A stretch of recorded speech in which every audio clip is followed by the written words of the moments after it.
Oi, eu sou Miguel Najib, sou fundador e coordenador do Movimento Escola Sem Partido. E eu estou gravando esse vídeo especialmente para apresentar o projeto de lei Escola Sem Partido. A nossa proposta é uma proposta extremamente simples, que consiste basicamente em tornar obrigatória a fixação em todas as salas de aula do ensino fundamental e do ensino médio de um cartaz como esse aqui. Um cartaz com os 6 deveres do professor. Nisso consiste basicamente o projeto Escola Sem Partido. Esses deveres do professor já existem, eles não estão sendo criados pelo nosso projeto de lei. Eles decorrem da Constituição Federal e da Convenção Americana sobre Direitos Humanos.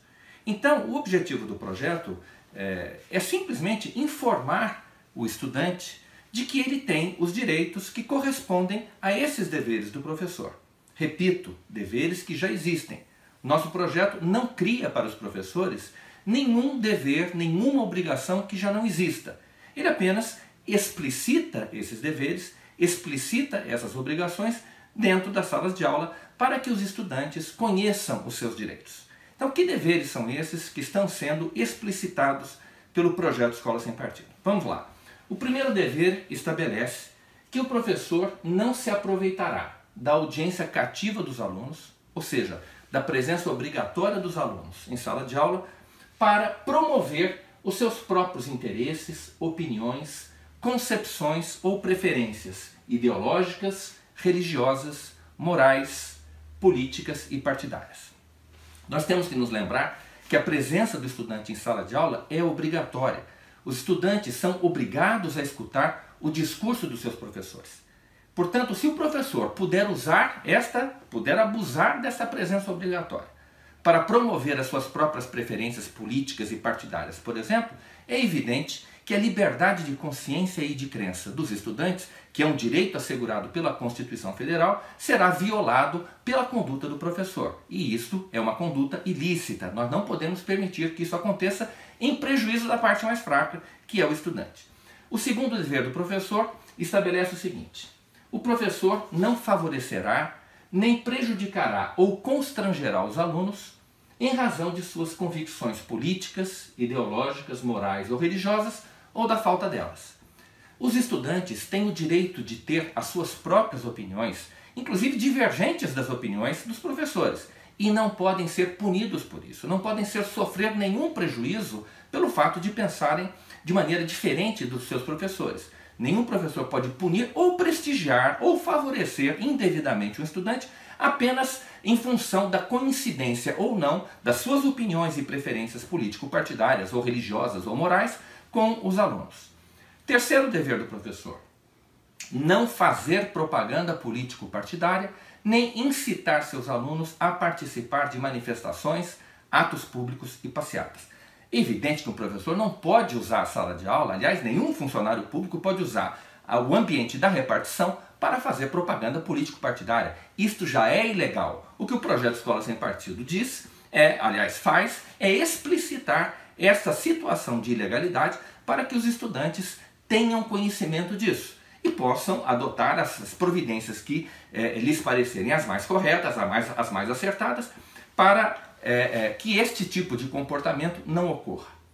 Quarto dever do professor: ao tratar de questões políticas, socioculturais e econômicas, o professor deve apresentar aos alunos de forma justa, isto é, com a mesma profundidade e seriedade, as principais versões, teorias, opiniões e perspectivas concorrentes a respeito da matéria. O estudante tem o direito de ter uma visão abrangente das questões controvertidas. Ele não pode ser refém das opiniões e dos pontos de vista dos seus professores. Então, este dever o professor também já tem, que é o dever de apresentar a realidade, as controvérsias, da maneira mais isenta, mais imparcial possível. O professor pode expor a sua opinião? Sem dúvida nenhuma. Isso é um direito que o professor tem. O que ele não pode fazer é tentar impor as suas opiniões aos alunos. Quinto dever do professor: respeitar o direito dos pais dos alunos a que seus filhos recebam a educação religiosa e moral que esteja de acordo com as suas próprias convicções. Este dever decorre, ou melhor, na verdade, ele praticamente repete aquilo que está na Convenção Americana sobre Direitos Humanos, que é um tratado internacional que tem força de lei no Brasil. Esse tratado estabelece que os pais têm direito a que seus filhos recebam a educação religiosa e moral que esteja de acordo com as suas próprias convicções. O que o projeto faz é apenas, novamente, explicitar este dever dos professores, que é o dever de respeitar esse direito dos pais dos alunos. E, finalmente, o sexto dever do professor prevê que o professor não permitirá que os direitos assegurados nos itens anteriores, 1, 2, 3, 4, 5, sejam violados pela ação de terceiros, de estudantes ou terceiros, dentro da sala de aula. Evidentemente, sendo o professor a maior autoridade dentro da sala de aula, ele não pode permitir que terceiros façam aquilo que ele mesmo não pode fazer. Agora eu vou mostrar para vocês o que seria uma sala de aula, o que seria uma escola com partido, né? Uma escola onde esses deveres não existissem, né? Onde o professor tivesse não esses deveres, mas os direitos que eu vou mostrar em seguida. Se aqueles deveres do professor que eu acabei de mostrar não existissem, existiriam esses supostos direitos do professor numa escola com partido. Vejamos, primeiro direito do professor seria se aproveitar da audiência cativa dos alunos, ou seja, da presença obrigatória dos alunos em sala de aula, para promover os seus próprios interesses, opiniões, concepções ou preferências ideológicas, religiosas, morais, políticas e partidárias. Segundo direito do professor na escola com partido: favorecer, prejudicar ou constranger os alunos em razão de suas convicções políticas, ideológicas, religiosas ou morais, ou da falta delas. Terceiro direito do professor: fazer propaganda político-partidária em sala de aula, bem como incitar os alunos a participar de manifestações, atos públicos e passeatas. Quarto direito do professor: ao tratar de questões políticas, socioculturais e econômicas, o professor poderia omitir ou distorcer as teorias, opiniões e pontos de vista discordantes dos seus.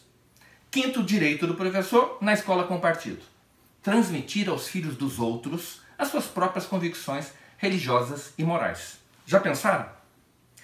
E sexto dever do professor, sexto direito do professor seria o de compartilhar todos esses direitos com os seus próprios alunos ou com terceiros dentro da sala de aula.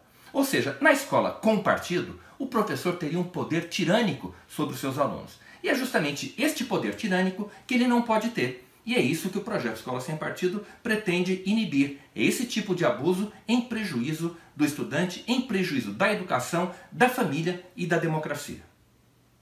Antes de terminar, eu gostaria de dar uma rápida explicação a respeito de uma acusação que vem sendo feita contra o nosso projeto por professores ligados a sindicatos e a partidos de esquerda que, naturalmente, como todo mundo sabe, lucram com a doutrinação nas escolas. Esses professores têm chamado o projeto Escola Sem Partido de Lei da Mordaça, né? Em primeiro lugar, é muito claro que ao chamar o Escola Sem Partido de Lei da Mordaça, esses professores estão confessando publicamente que se sentirão amordaçados se tiverem de respeitar esses deveres do professor. Ou seja, eles estão confessando que doutrinam e que se sentirão amordaçados se não puderem doutrinar. Mas vamos ver o que é que significa essa tal lei da mordaça. O que é mordaça? Bem, a palavra mordaça evoca censura. E censura, como nós sabemos, significa cerceamento à liberdade de expressão. Então a pergunta que deve ser feita é esta: o professor, em sala de aula, desfruta de liberdade de expressão? O que é liberdade de expressão? Como a gente sabe, liberdade de expressão é o direito que os cidadãos têm, que os indivíduos têm, de dizer qualquer coisa sobre qualquer assunto. É a liberdade que a gente exerce no Facebook, por exemplo, né? Onde a gente diz o que pensa a respeito de qualquer assunto. Ora, se os professores tivessem essa liberdade em sala de aula, é evidente que eles não seriam obrigados a dar aula. Eles poderiam passar o tempo todo de todas as suas aulas falando sobre qualquer assunto. Sobre futebol, novela, cinema, gastronomia, o assunto que eles bem entendessem. E não teriam que dar aula. Então, o simples fato de o professor ser obrigado a dar aula, ele tem essa obrigação funcional, essa obrigação profissional, já significa que ele não desfruta de liberdade de expressão em sala de aula. E se ele não tem liberdade de expressão, ele não pode estar sendo censurado. Se ele tiver que dar aula, ele não estará sendo censurado, ele estará simplesmente cumprindo a sua obrigação, que é a obrigação de transmitir aos alunos o conteúdo da sua disciplina.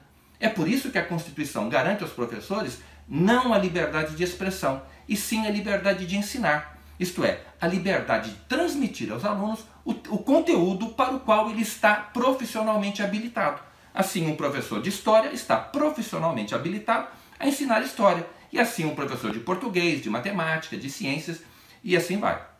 Então, é injusta e é, sobretudo, uma acusação improcedente dizer que o projeto Escola Sem Partido procura censurar o professor. Então é isso, gente. Olha, fica aqui a explicação do projeto Escola Sem Partido. Eu espero que vocês tenham, aproveitado essas explicações e me despeço de vocês agradecendo a atenção e desejando que tenham um bom debate a respeito do projeto. Muito obrigado.